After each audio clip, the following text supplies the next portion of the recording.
এটা হচ্ছে Poco M5s বাজেটের ভেতরে শাওমির নতুন প্রজন্মের ফোন। 5000 মিলিঅ্যাম্পিয়ারের লং লাস্টিং ব্যাটারির সাথে মিডিয়াটেকের প্রসেসর। নতুন সংস্করণের এই ফোনটি কি হতে পারে আপনার পরবর্তী ফোন? চলুন জেনে নেওয়া যাক।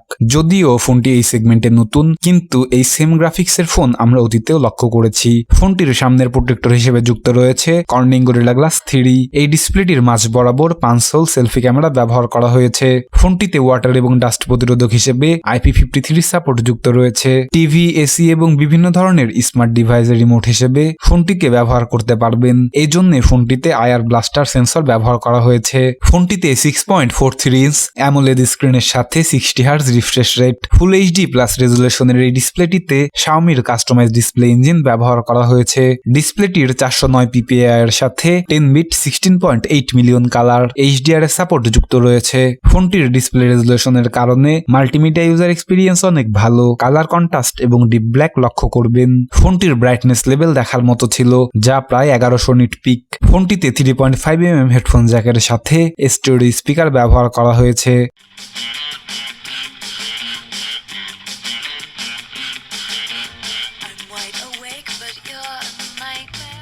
ফোনটিতে micro SD card slot support, UFS 2.2 128GB পর্যন্ত ম্যাক্সিমাম স্টোরেজের সাপোর্ট বিল্ট ইন রয়েছে। গ্লোবাল ভার্সনের এই মডেলটিতে MIUI 13 এর সাথে অ্যান্ড্রয়েড 12 এর ইন্টারফেস লক্ষ্য করবেন। ফোনটিতে 12 ন্যানোমিটার 2050 মেগাহার্জের মিডিয়াটেক Helio G95 প্রসেসরের সাথে 4G কানেক্টিভিটি। জিপিইউ হিসেবে রয়েছে 900 মেগাহার্জের Mali G76 MC4। ফোনটিতে 2133 মেগাহার্জের LPDDR4X 6GB পর্যন্ত ম্যাক্সিমাম র্যামের সাপোর্ট যুক্ত রয়েছে, যা ফোনটির ওভারঅল এক্সপিরিয়েন্সকে আরো দুর্দান্ত করে তুলবে। ফোনটির ব্যাক প্যানেলের লুক যথেষ্ট প্রিমিয়াম। সাদা রঙের সাথে স্কোয়ার শেপ ক্যামেরা বাম্প ফোনটির গর্জিয়াস লুককে ফুটিয়ে তুলতে সক্ষম হয়েছে। ফোনটির প্লাস্টিক ব্যাক প্লাস্টিক ফ্রেমের সাথে 179 গ্রাম ওজন। এরপরেও ফোনটির হ্যান্ড গ্রিপ যথেষ্ট ভালো। ফোনটিতে সাইড মাউন্ট ফিঙ্গারপ্রিন্ট সেন্সর ব্যবহার করা হয়েছে। ফোনটির স্কোয়ার শেপ ক্যামেরা বাম্পে কোয়াড ক্যামেরা সেটআপ ব্যবহার করা হয়েছে।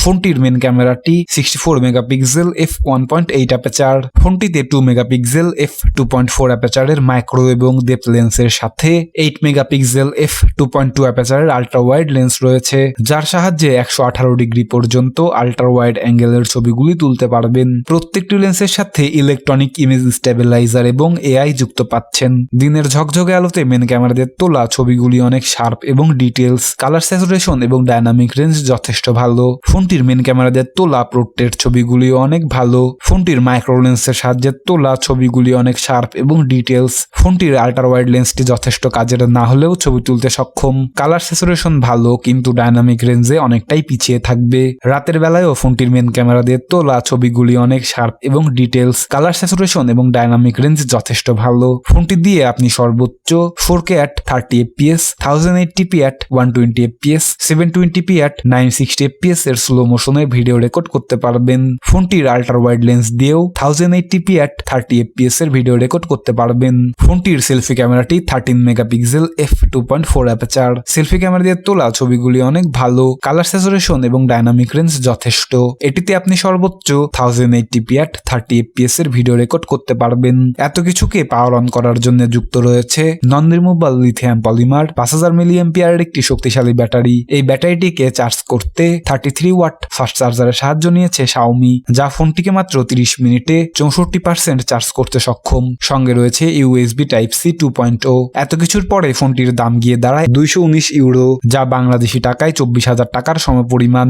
শাওমি পোকো M5s ফোনটির শক্তিশালী প্রতিদ্বন্দ্বী হিসেবে বাজারে রয়েছে নোকিয়া X35Z।